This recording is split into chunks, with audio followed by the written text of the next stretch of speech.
and welcome to Behind the Mask. I'm one of your co-hosts, EJ, and joining me today is Lori.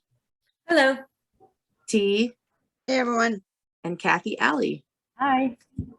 This episode is 27, which we're calling the Masks of Caregiving.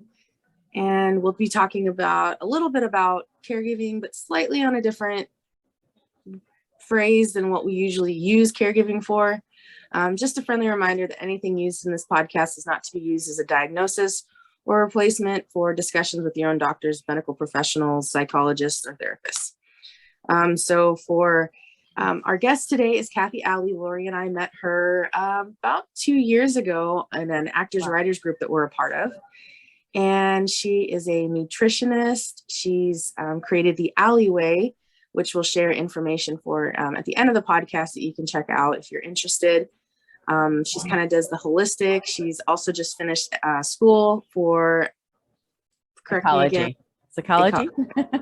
Sounds good. And yeah, so we just wanted to have her on. She has a great story to tell with some experience she had for about 10 years taking care of her dad, and just the needs and wants of somebody you're taking care of. I definitely have experience in that area as well. So I'm looking forward to this podcast, and we'll just sit back and relax and enjoy what we're here to talk about. So, Lori, do you have any intro you want to share before I just want to say, I'm really excited that you're here, Kathie, and I'm really actually excited to because both you and T have this psychology background, T, of course, specializing in trauma and the brain. And, I just think it's going to be great to have all of this knowledge right here at our fingertips and ready for the discussion. And looking forward to seeing how we all, interact together and talk about how most of us women lose ourselves in caregiving, and whether it be family or whether it be friends, whether it, it's part of our nature as women to be caregivers. We have that nurturing, we're created that way. We have to be because, we have children and, spouses and partners and, all of these different things. And God made us so that we could be this way, right? But we really can get lost in it. So, Kathie, on that note, I'm excited to turn it over to you. I'd love it if you'd share a little bit about your story and yourself, and then we'll have some great conversation. Sure. Yeah. First of all, I want to say thank you so much. I'm so excited that you guys were willing to do this topic because it's so near and dear to my heart. And I was like ecstatic because, like you said, all of us have a background in this, because just being women, but like we all have a different role, which I'm really excited to get into in that, because there are so many aspects to caregiving. I've learned a lot in my practice, which I call myself a wellness guide, because that's the best thing to kind of encapsulate it. Because on the holistic end, I do, like grief, I do physical, mental, emotional, spiritual, and so I've learned so much in the guides, in the mask of caregiving, or the role of caregiving, and beyond that. And so I kind of, where to start? You said a little bit, I'll try to do a little bit, but like you said, maybe there's this expectation in society as women that we are the caretakers, we are the ones that are, I guess, naturally nurturing. I remember back as far as, I want to say 10 years old, I remember making a decision in my life that, like, I'm going to have to take care of my parents. Like, I don't know what that, I don't know if that was just because of the roles I've seen in my family or whatever, but like I made a decision. Like, I just realized that that was going to be a part of my life growing up. And I kind of shaped my life around that, kind of in expectation, like this is coming. Unfortunately, I didn't get a chance to take care of my mom the way that I had hoped to. There's a many variables around that kind of caused me to not be able to carry that out. But I was able to take care of my dad, like EJ said, for 10 years, almost to the day, like to the month, exactly. And it was at a time where I guess you don't expect to be taking care of your parents in such a young age. I think I started when I was, I want to say early 30s. Oh no, I'm going to date myself because I'm going to give you a year now, but whatever. It was back in 2004. My mom had passed in 2003 from metastasized breast cancer. Unfortunately, put up a good fight. God extended her life longer than doctors thought, and I'm very grateful for that. But after that, things started to just kind of roll along in the tragedy realm. My brother was killed, and who was very close to her, like not even like a year later. And then so that caused me to have to take care of my dad. I mean, it was expected that I would take care of my brother because he was living with my dad at the time. But when my mom passed, like you said, I didn't realize how, even in cancer, even with having stage 4 bone cancer, how much she was needed by my brother and my dad. It was just like, and how much she did. Like, I was like, I was in awe, like, of her strength, you know, being able to do that, because when it came down to it, I was like, what?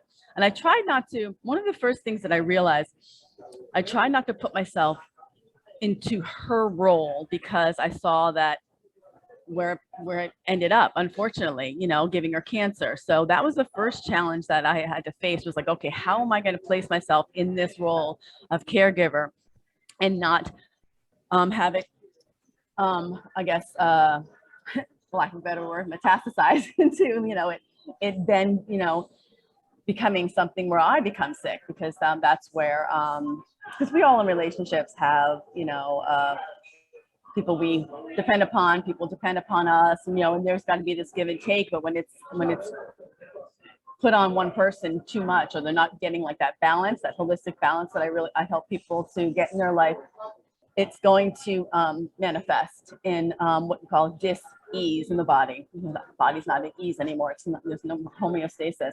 So that's saying, one of the things I realized, I'm like, okay, how is this going to work? And so I decided to take my dad in with me into Manhattan.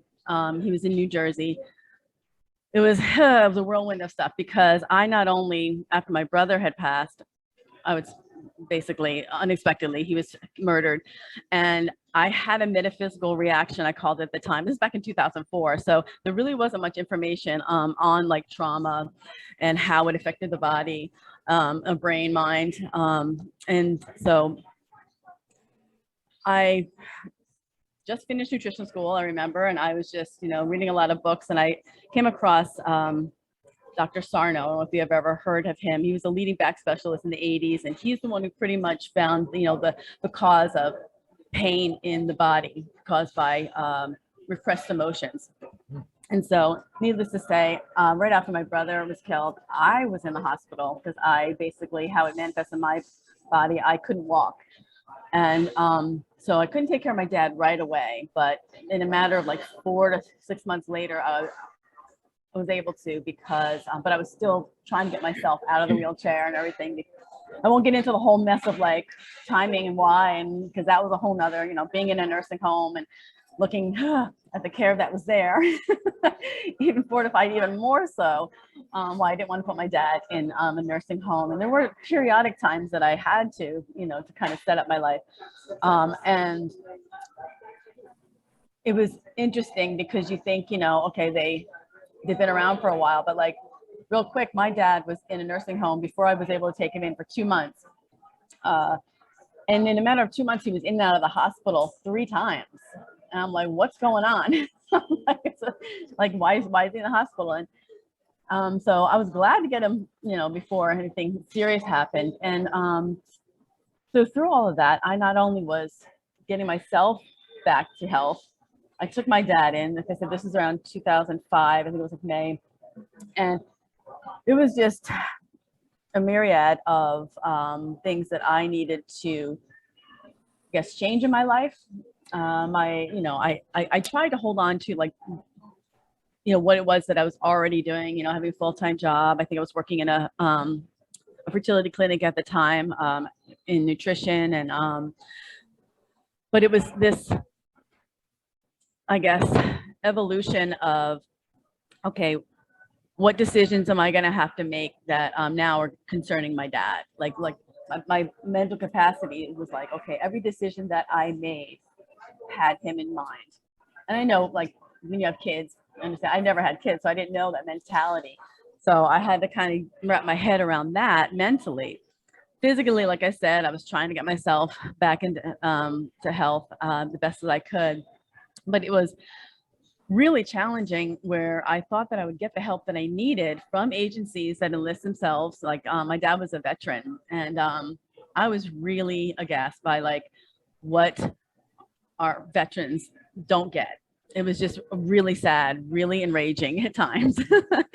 I remember having a social worker on the phone, in my, you know, just like the outdated system or just the lack of willingness to give forth information. Like I really had to fight tooth and nail. Many phone calls, many, you know, like emotional moments, and you know, it was just a back and forth until like, and I feel bad because if someone doesn't have, like a veteran who doesn't have an advocate, like someone like myself who was of good mind and health to really fight, it's sad. I can see why many veterans, you know, don't get the help they need. So needless to say, I was also I had to deal with a lot of crisis cleanup, shall I say, because after my brother was murdered, the house that, you know, I grew up in and my dad and brother were living was ransacked and you know, by the police. And so I had to kind of like, it took me a while to took me about 4 years to clean that up, like through all of that, and then getting it ready for sale and everything. But I had to do that at the same time. So it's like not only get myself back to health, you know, dealing with the crisis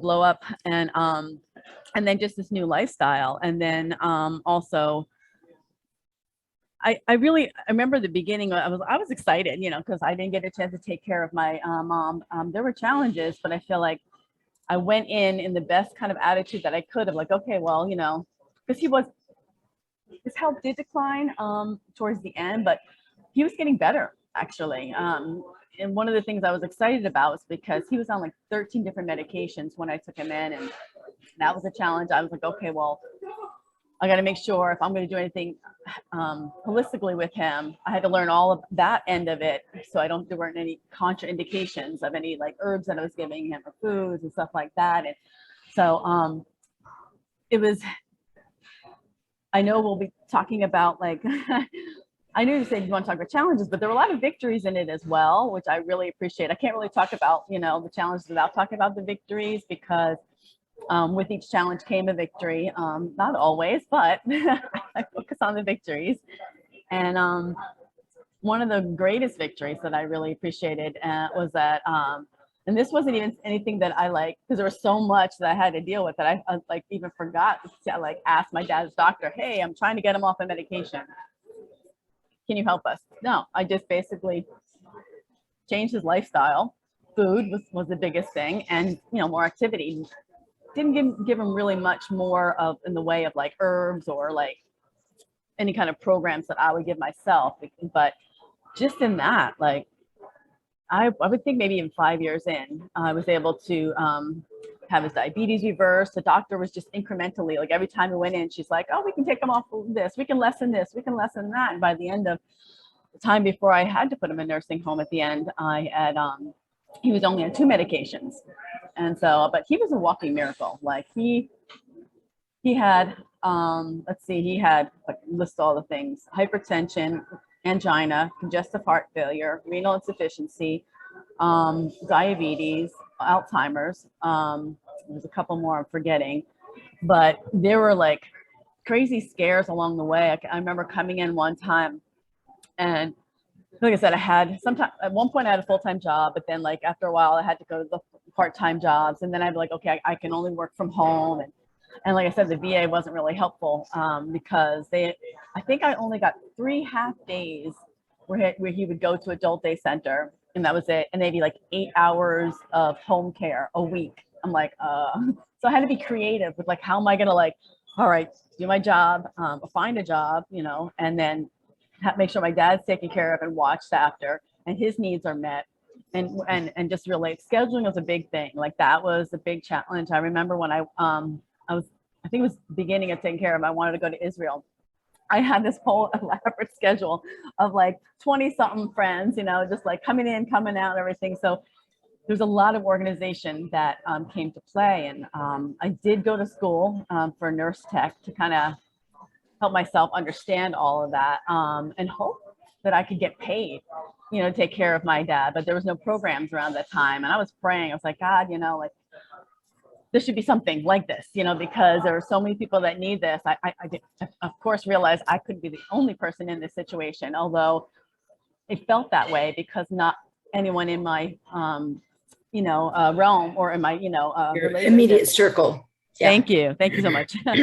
Had that because they're all young. We're all young. Here I am in my early 30s and did feel lonely at times. It did feel like no one's really going to understand, although there were people there to encourage me in the best way that they could. That's as I can say. And I'm grateful for that because, you know, they're doing what they can, but it's, I just recently went through something this week. I was trying to help my aunt in a crisis and it wasn't, I couldn't do what she wanted me to do and what she needed me to do. And so any help that I could give her wasn't helpful. And it was just a mess. So it just helped me to realize that, okay, well, not everyone's going to be able to help you in the way that you need, but just be grateful that they're willing to help. And so that took a lot because I did take my dad. He was like my buddy. I would take him everywhere I could go as long as I could until I couldn't anymore. And then it did get tougher and tougher towards the end, unfortunately, because with the Alzheimer's and but he was getting healthier physically because I'd lost weight.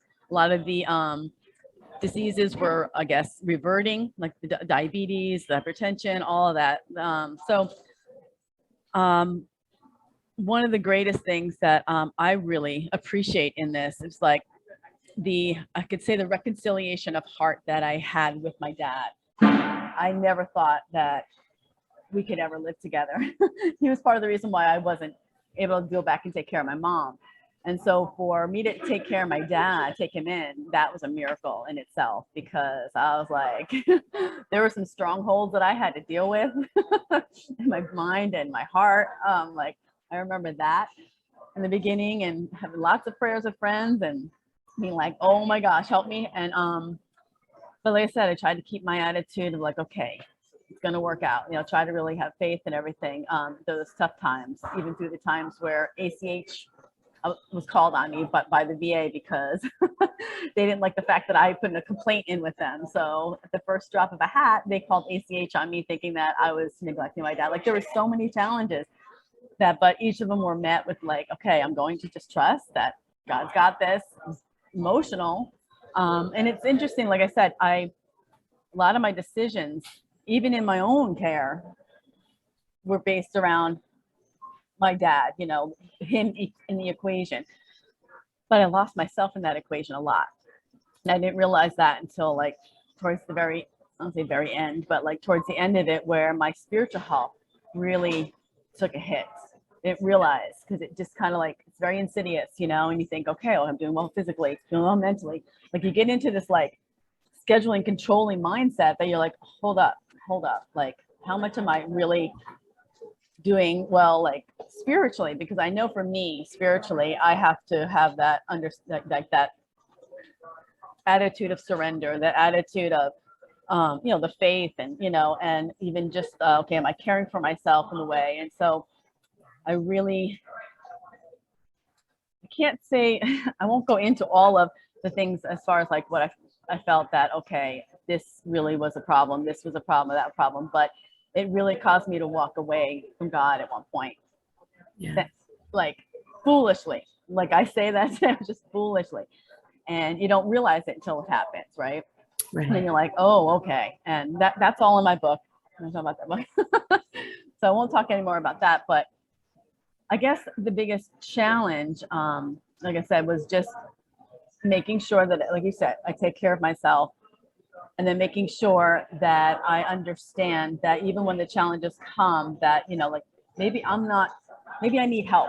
Like, where can I get that help? And it is hard. It's very hard when you're someone who is giving the help. That's another thing too. And when I all of a sudden became that person that needed the help, it was very hard for me to ask for help because I was like, don't know how to do this verbally, mentally, emotionally, because I'm just so used to taking care of things. Yep. And then, yeah, but like I said, the greatest thing was the reconciliation in my heart that God allowed towards the end with my dad. And that was like a beautiful thing. Like, and it was kind of like those things that just kind of happened because I'm putting my faith in God and allowing myself to grow, allowing myself to, just take these challenges with the faith that, God's going to work it out. Yeah. And so I guess in all of it, one of the things that I just keep thinking about is that I almost forgot my thought. That this could not have happened if I didn't have my relationship with God by any means. And it did cause a little bit of, not a little bit of, a lot of grief in my mind because of seeing my family go through things without a relationship with God. So that was a really hard thing for me, like really not really understanding God in the way that I had to help through those challenging times. So that was hard. But that's all I'm gonna say on this. I'll put some more things will probably come out. I can talk forever and a day on this. And thank you for listening. Thank you for allowing me to share this. But if anything else pops up, because there is so much, like I said, that happened during that time. But the greatest thing was for me was to be able to give back but be able to understand, okay, well, there's got to be this balance. And I did learn a lot about trauma in the brain. Yeah. Because I was, like I told you, it happened to me 2004. Nobody really knew anything. The hospitals wanted to do exploratory surgery on me. I was like, no, maybe not. Yeah. Now I know. There's a couple of things that I want to say. Thank you so much for being transparent and vulnerable and sharing. That's what we are all about here at Behind the Mask. That's just it. We want to get behind the masks that we're wearing. And as T constantly is reminding us, not all masks are bad. Mm-hmm. Some of them are good and some of them we need. And then others restrict us or hurt us or can become toxic or, not allow us to live those authentic lives. So 2 big things. T, there's so many questions I want to ask you and have you respond to, but there's a very sensitive thing that I want to address because whether she knows it or not, I know what's going on in that head of hers over there. And I feel like if she wants to, I want EJ to be able to respond. Something that we're roomies now, EJ and I are, and starting a new season of our life. And EJ reminded me this morning, and I was with her last year during this time, and we didn't know this, Kathie, when we were setting all this up, but this is the anniversary of her father's death just last year. So you talking about all of these things, I can just see it. I'm watching her. I was watching her as I'm listening to you, and I'm like, oh my gosh, poor EJ.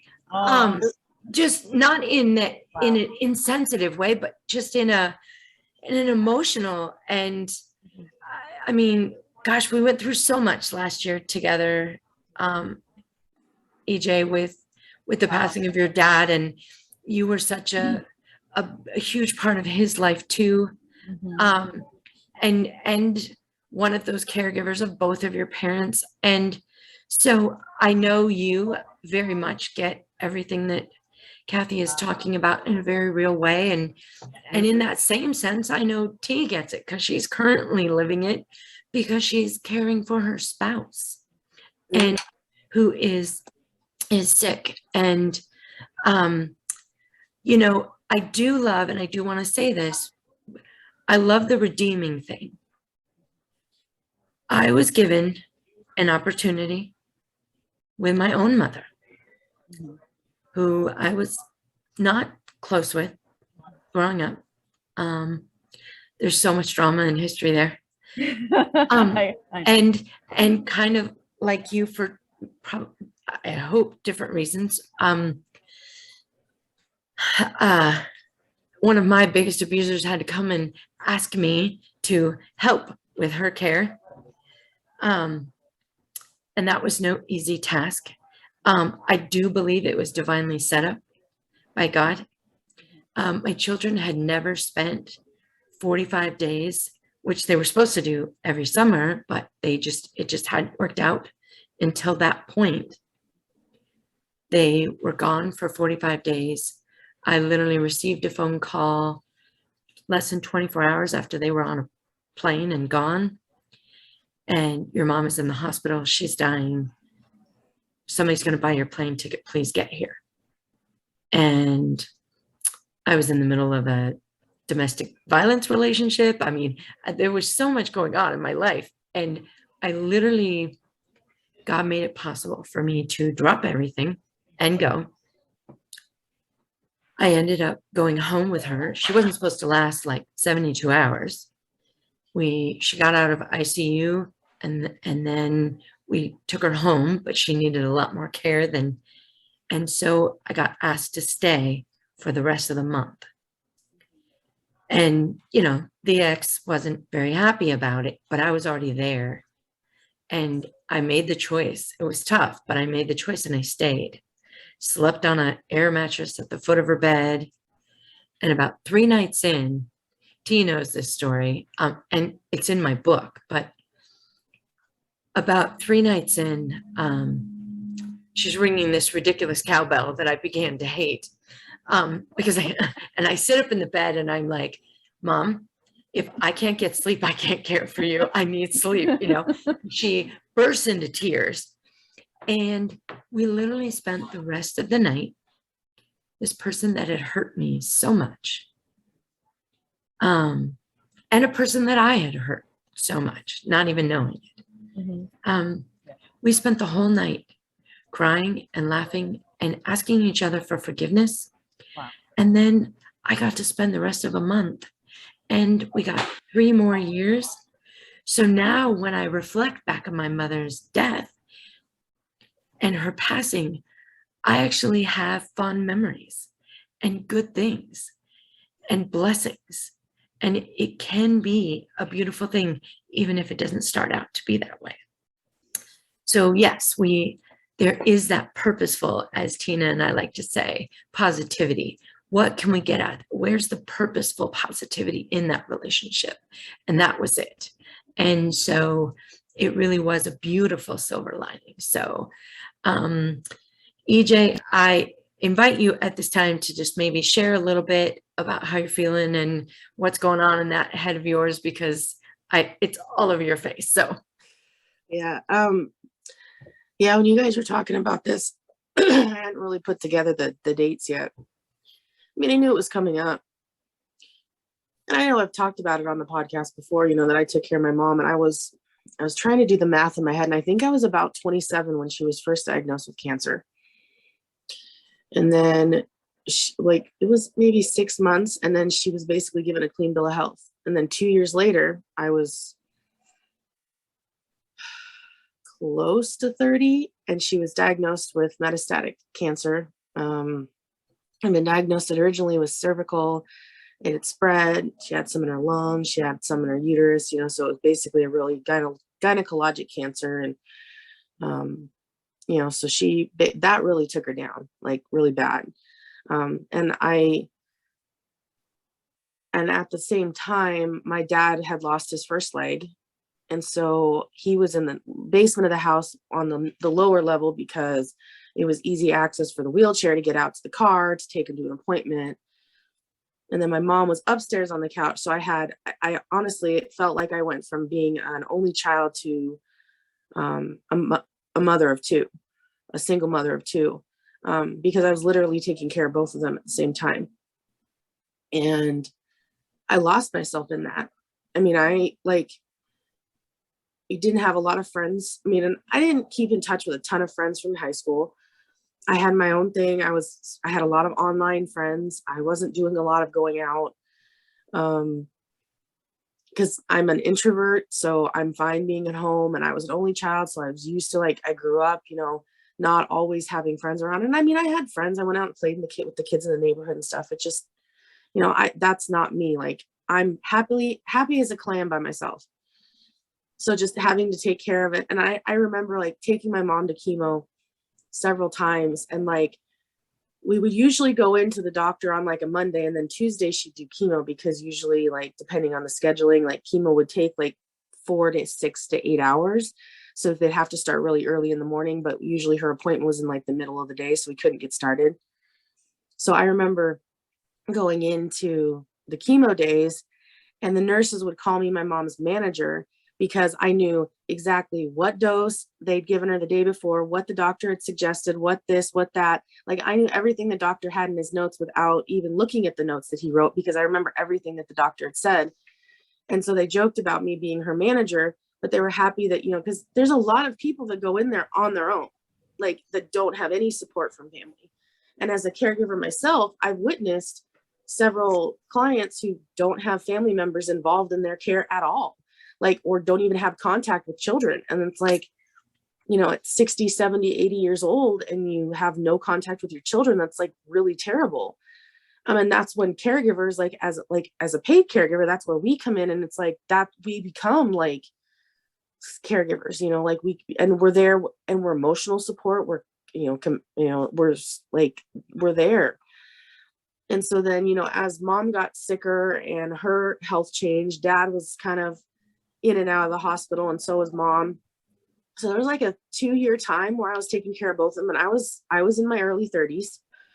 None of my friends that I did have could understand it, because, and then I had other people, older adults who were friends of my parents, that would be like, well, you need to get out more. You need to get a boyfriend. You need to get a husband. You need to have a life. And it's like, I don't even have time to like shower on a regular basis. So like, how am I going to, consider going out? And, and so I remember when my mom did pass away, it was a struggle. And then it was me and dad for like 8 months. And then I'd been reached out to for the church, and I'd started going to services and stuff. And then his other leg, regardless of how he wanted to be treated, was getting bad too. It was the same thing that had happened with the first one. So unfortunately, in early like 2015, he lost his other leg, and I had to make the difficult decision as to whether or not he would come home from hospital/rehab. And they were training me on how to use the lift, because he was a larger guy and I couldn't lift him by myself, and I was going to be his full caregiver. And it just got to a point where a nurse was like, you can't take care of him by yourself. And I had to make the decision to keep him in the facility.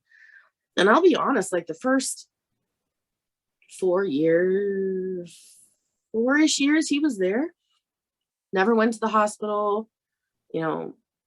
Granted, he did have, roommates in and out, and he was just an ornery guy. And he's, I joke about him being a yard bird, because, around here he worked in the shipyard, the F this, he's a sailor, so there's, all those things you hear about, like my dad was it. So he was very hard to deal with. I always thought of your dad as one of the grumpy old men. Yes, that is exactly what he was. But he was a hoot. I loved him. He was so much fun. And so, and by having him in the facility, I was able to have rebuild a relationship with him as my dad, and not as a caregiver. Because for like 8 months, I was more like, you have to do this, you have to do this, don't forget to take your medication. So there's no relationship there. And then things started changing. His health started to decline. But last year, it was like early June, he was going to go to the hospital. Now, mind you, in June, I'd seen him once in 14 months, right? Because of COVID. Yeah. And so I had no idea. And I was talking to him regularly on the phone. Like, I'd call him at least twice a week, or he'd call me, and had no idea what was wrong. If even they didn't even know. And they were like, he's just not acting himself. This isn't like him. We know him. 5 weeks later, he's dying of kidney failure. And it was so shocking because we didn't know it was even a thing. He'd never had any issues with kidneys before. And through the, the last, like, afterwards, we kind of figured out that more than likely one of his kidneys had failed sooner. And so the other one had picked up the slack, and then that one started to fail. And by then it was too late, because that's kind of what your kidneys do. Since you have 2 of them, they kind of work together. And then one picks up the slack when the other one's not working as well. Yeah, so it was tough. That was a year ago. Thanks for sharing, EJ. I know so I much. just really wanted to give you that space. When you and I were chatting this morning, I was like, oh my goodness, I can't believe that was a year ago. Yeah. Thank you so much. But again, the blessings in disguise, he's not suffering, and he hated it at the facility, but they were great people. They took care of him. And it's okay to be sad. It's okay to be sad. Like, you're allowed to be. I want you to know that. Like, it's only a year, and as long as you need to be, I want to say, like, one of the greatest advice that I've gotten from someone who I really respect spiritually, because you think, oh, I got to be okay, because you're the caregiver, whatever. Oh, I got to be okay. I got to be the strong one, whatever. Whenever death happens, but one of the greatest pieces of advice is like, take as long as you need. And I was like, what? What do you mean? Right. I gotta. Oh, okay. And I had to keep that in there. I mean, not that I need to belabor it or whatever, because we know that there's growth behind that and stuff like that. If I work towards growth, I still have unresolved grief that I have to deal with. Oddly enough, when I was trained, I can only get help in my grief when I trained myself in grief recovery. Like, God made a way. I won't go into the ins and outs, but like, I was like, no one's willing to like do this with me. But so God brought it to me, and I did it on my dad. He was still living, because it was the grief of that relationship that you mentioned, EJ. It's like, okay, well, now I'm the caregiver. I always call myself, I'm a there's like single mom. I'm like, I'm a single daughter. I was like, I'm going to start a single daughter group in the church, but there was only me. Like, too bad you and EJ didn't know each other at the time. I know, right? I know, right? Because my dad passed in 2005, but I love what you said. You're like, just like being on top of the notes or whatever. Like, we understand that because we're both trained and stuff like that. And I had like nurse shot when I put my dad in for respite. I came and I had like these input output notes. I had everything like color coded, everything that he was on, wasn't on, when it started, when it stopped, And she would look at him and went, we got it. Don't worry about it. We've got it. And I was like, but can you make sure? and it was like another VA like facility that was connected, and she had like questions. Long story short, I went on respite, like it wasn't until like 10 years in, I finally got a respite vacation. They nearly shut his kidneys down because they gave him medication that I told her, do not give this to him. It is discontinued. Look at the notes. Oh, we've got it. Anyway, that aside, but having notes is, they appreciate it, and then the advocate, like, I love that you put that, because I saw that. And like, when I was in the nursing home, I felt like I was the advocate for everybody there, because I was the only lucid one. I'm like, I can see you. I know what you're doing. I'm like, I'm lucid over here. They get so used to, there's some good ones, but then there's some bad ones. And hopefully they're getting better, but there's still stories I hear of people today. Like, I'm like, oh yeah. I won't even get into like why people get into that profession or whatever. But well, and I think too, you mentioned not liking it. I know, excuse me, my dad wasn't a fan of being there, but of the horror stories that I heard of skilled nursing facilities, the one he was in, I didn't hear those of. Good. Good. And I mean, sure, there were some things that I would question, and like, usually my dad was the instigator of the issues.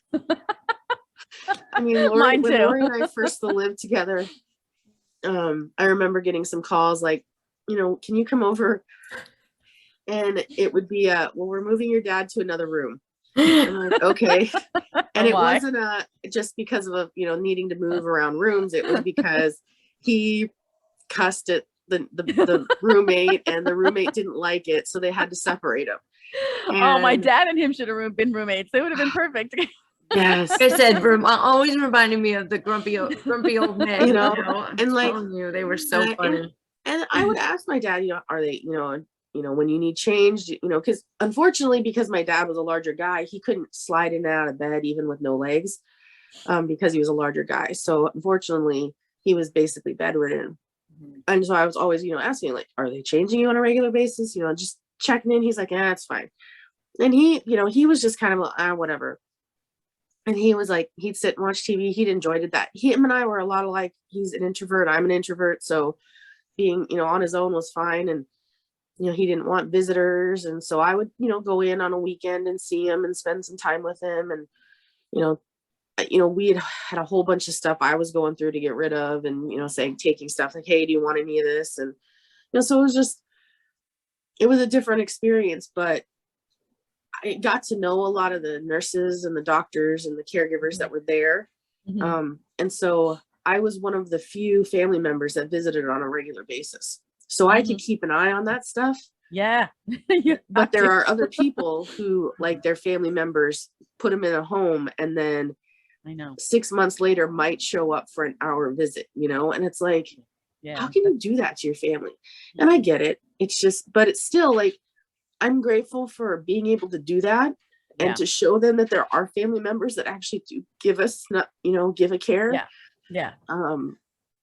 But also in that time, I really wasn't taking care of myself. Yeah. Because I was so focused on dad. And it's so weird. Like, so he passed away. And then like a month and a half ago is when Lori and I started talking about, well, maybe I should move in with her and, move across the state, uproot my life. And I'm like, well, I guess as long as I've got my parents' ashes wherever I go, it's fine. I hear you. So, it took me a while to bury my dad's ashes, but yeah, take your time, girl. Take your time. Tia, I want to invite you at this time I know you have much to share, and then please help us understand some of this from the professional perspective. Can I ask one thing, Tia, that you might have already thought about this or whatever, because I was going to ask EJ if she's feeling this, but I realized even now, but like, of course, like the first 3 years, more so, that I had to really work at getting myself out of this crisis mindset. And so it did lead to a lot of procrastination, but then also like alarm, I'm still working today to try to get myself out of a crisis mindset. Like I can only operate in the crisis mode, and it's but it's tricky. So it is. And sometimes when you're dealing with complex stress and, trauma and different things like that, it's very complicated. And a lot of times what happens is our amygdala, which is our fear center, that's the part of our brain that keeps us on alert, that makes us able to respond to danger. But it affects our body. It turns a lot of things on in our body that's good in the moment, but over long term is not good. So for example, it gets our breathing rate up. We have to breathe fast because we got to get a lot of oxygen into our blood. Our heart rate pumps up, and then the amygdala determines that there's certain parts of our brain and body that shouldn't get the blood flow. And so like the front part of our brain that's in charge of making decisions, it's in charge of managing our behaviors and whatnot. And then it gets our massive muscles up and going because we got to run or we got to fight. And so, but then it shuts down other things like our digestive system. That's why when you're under a lot of stress or you're very afraid, you either feel like you need to or you do pee yourself because our bladder's not needed during an emergency. So it's like, evacuate everything. You're not needed right now. And if that's happened over and over again over a long period of time, it really takes a large toll on our bodies, on our mind. But then if it's also gone on over a long period of time, it's like priming the pump. It keeps that amygdala running. So the more stress, the more trauma, the more easy it is to turn back on. So a lot of times people start feeling like they operate best when they're under stress, because it's just what you're used to under those circumstances. So that's why I like what you're talking about, Kathie, is that this holistic view of it's not just taking care of your mind, it's taking care of your emotions, your body. And there's a lot of different ways to do that. And each person is different of where they should start, because we're all different. We do things differently. And so being ready and able to kind of explore what works for each person. But I would say that under the circumstances, like what you described, Kathie, you didn't just have one thing going on. You had multiple things going on. And I think that happens a lot for caregivers, because especially if you're caregiving for family, because a caregiver who gets paid technically can check out, like, time's up, I'm going home. Technically. Now that doesn't always happen. And especially, with what I do, sometimes my drive home, I'm processing my clients that day, and I've got a lot of really stressful clients right now. So, but people ask, well, how do you do what you do? Well, technically I hit a punch card at the end of the day and I go home, right? Technically. So that's, if I can keep that mindset, that helps me be able to manage all those crises that I've had to deal with all day. So can I ask you a question? Yes, a ma'am. Personal question. What? No. Yeah, of course. I'd love to draw you out a little, because we rely on you so much for your technical, professional knowledge. But you're one of my other besties. And I know that even though you get to clock out. Thank you. That's the term I was looking for. That is far from the only caregiving you're doing. Right. And so then you go home and you don't really get to rest. You don't really get to shut down, because you're a mom, you're a grandma, you're a spouse, and your spouse happens to be sick. We've even been dealing with some of that this morning. Yes. He's going through some stuff. And so how are you dealing with that? And how are things going for you?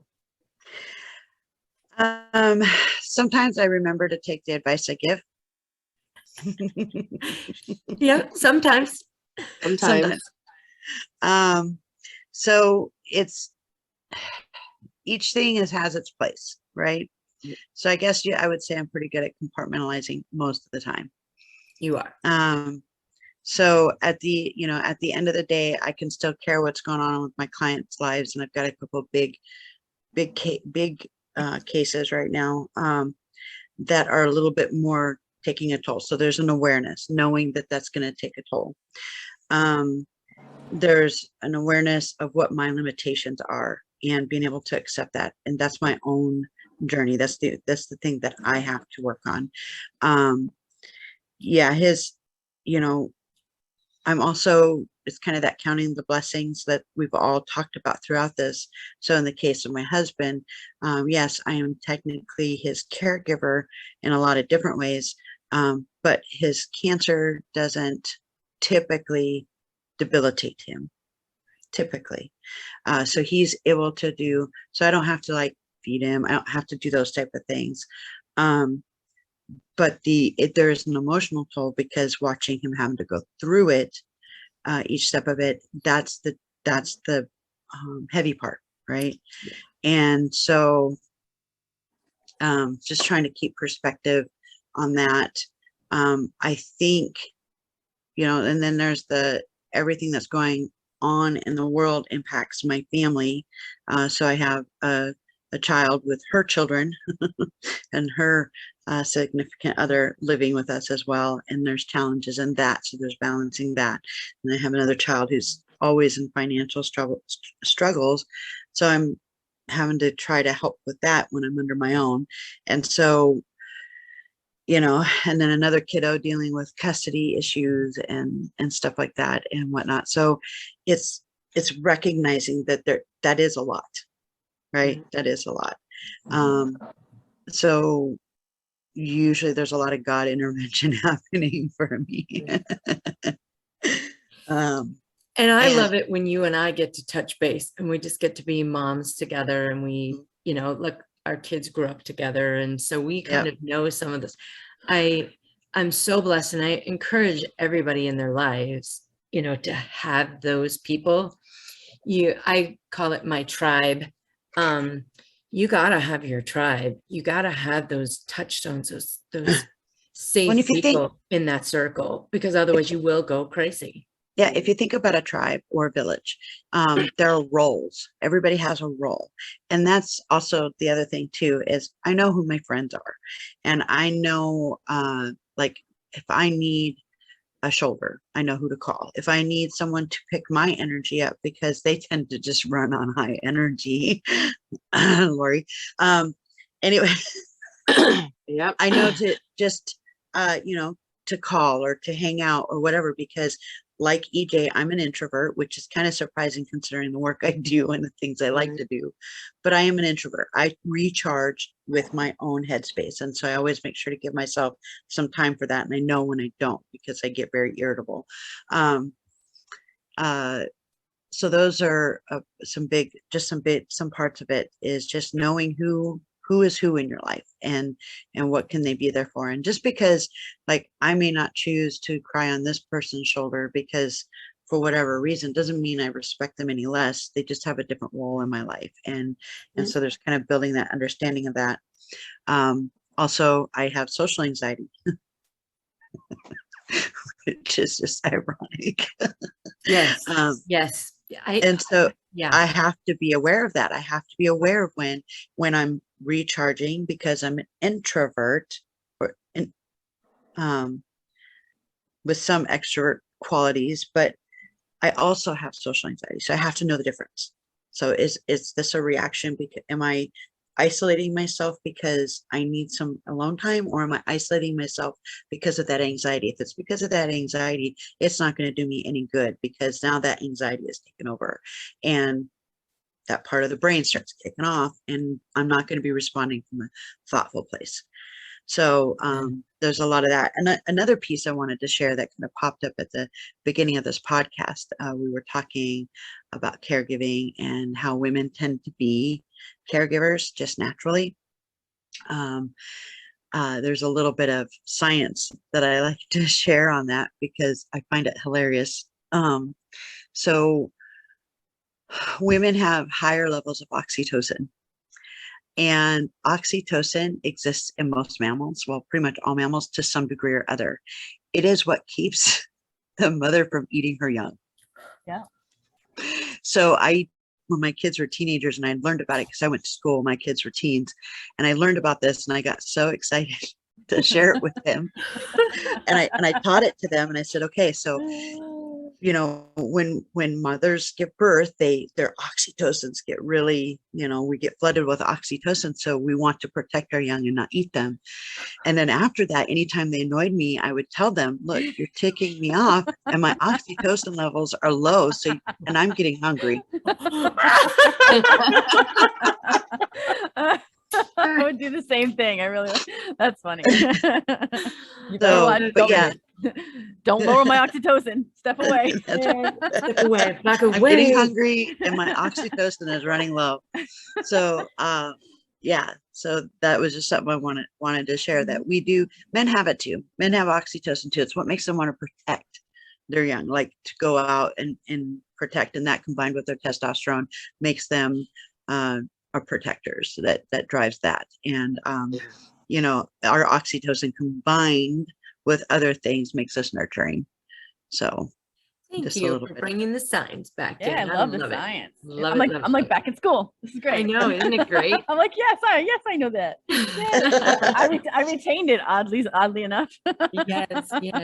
Well, I know we have so much more to talk about, but we knew that this was going to be a really huge conversation. And so we would like to invite you to come back, Miss Kathie, in the next podcast, where we'll really dive into some of that self-care and all of the things. How do we really get through these crisis modes? How do we still honor and use the gifts and the science, right? The nurturing that we have, and yet also take care of ourselves. Yeah. So I'd love for us to continue this conversation.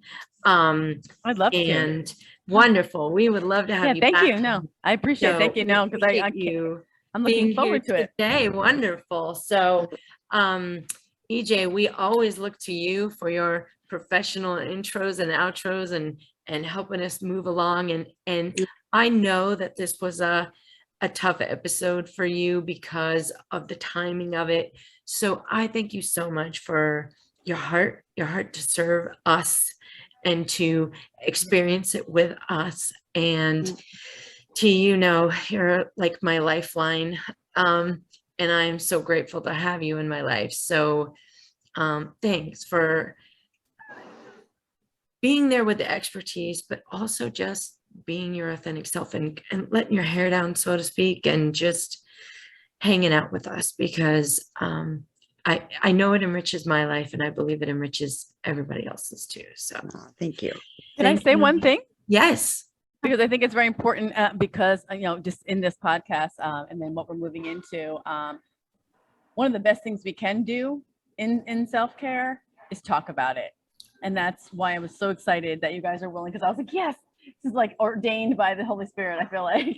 And so thank you. And I just wanted to encourage all of you, that this is part of the caregiving that we need as caregivers, is talking about it, recognizing it. Like you said, T, it was like recognizing that it's a lot. For many years, people were like, oh, you're going through a lot. I'm like, what? Like it would be a foreign concept for me for the longest time. Until finally, when I did, I was like, oh, okay. And then I started talking about it. And then from there, it just, escalated to, I guess, benefit me or whatever. And so, so know that this is a part of it. This is the beginning. Right. Thank you for letting me be a part of it. Yes, it reminds me, I know oftentimes we like to share a scripture. This one really, I feel, touches on the Jeremiah 29:11, where I know the plans I have for you, declares the Lord. They're plans of peace and prosperity and not to harm you. But sometimes when we're stuck in these cycles and we're stuck in these things, it's difficult to remember that, And so I encourage us all to remember those divine things and those spiritual things, and stay in touch with that as much as possible, because it really is the best place to draw our strength from. So do you mind if I share a scripture that helps me through it a lot? Is right that okay? Yeah. Go for it. One of my fave. Isaiah 43. I'll just start in 1. It says, do not fear, for I have redeemed you. I have called you by my name. You are mine. When you pass through the waters, I will be with you. And through the rivers, they shall not overwhelm you. And when you walk through the fire, you shall not be burned, and the flame shall not consume you. For I am the Lord your God, the Holy One of Israel, your Savior. And it goes on about, him giving exchange for us, and how precious we are. And that I had to hold on to that, because I was like, I'm being swallowed. It's right? Like God's with me. Yes. Thank you so much, ladies. This has been a great podcast. So thank you. All right, EJ, you're up. Well, I think if you're keeping track, it's up to 3. So if you're starting a drinking game, it's how many times EJ will cry on the podcast. It's, I think, 3. So yeah. Yay, cry away. It's not that I see crying as a weakness, because it's not. I don't like crying around people. EJ, I'm labeled the crier. I'm known in my circle as the crier, and I don't care. Yeah. So so I'm looking forward to chatting a little bit, hopefully not crying next week. This, and it's definitely a heavy topic, and there's a lot to talk about it, and I'm sure we'll tackle caregiving in another different aspect again in the future. And I know T kind of touched on it about the clocking in and clocking out, because I've experienced both, and I've been told, and I've experienced enough that I can truly say taking care of somebody you're biologically related to is the hardest of caregiving. Like, it's easier to caregive for somebody that is not your biological family, whether it's parent, child, adult, grandparent, because it's just, and I have friends that took care of aunts and uncles because they didn't have any children. And so that's harder because you really can't disconnect from that. Yep. So yeah, so Tears are the truest and deepest form of worship, and it just shows that you care deeply.